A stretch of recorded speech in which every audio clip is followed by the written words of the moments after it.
મારે ક્યાં જવું નથી. હવે બસ અહીં રહી જવાનું છે, કારણ કે ઘરના અર્થ માટે નીકળ્યો હતો. જે એક યાત્રા, અને યાત્રા સમજાઈ ગઈ છે. ઘર તો તમે છો, મમ્મી પપ્પા.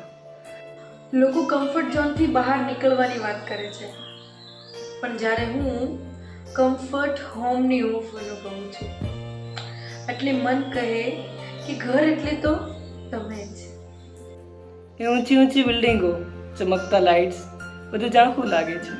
ત્યારે સચ્ચાઈની ચમક તો એ છે કે મારું આખું અસ્તિત્વ જ્યાં શાંત રહે, એ ઘર તો તમે જ છો. ક્યારેય કોઈ વિશેષ ચાહત ન હતી, માત્ર પ્રેમની છાય હોય એટલું પૂરતું હતું. અને એ છાય મારી આસપાસ રચી દીધેલી એ તમે જ છો.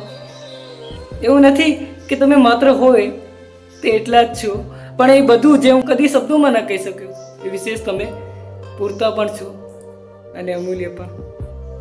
અત્યારે તો એવું લાગે છે કે ક્યાંય જવું જ નથી, બાકી દુનિયામાં કંઈ પણ શોધવાનું નથી, કારણ કે જ્યારે દિલ થોભે એ જગ્યા મળે, એ ઘર તો તમે જ છો.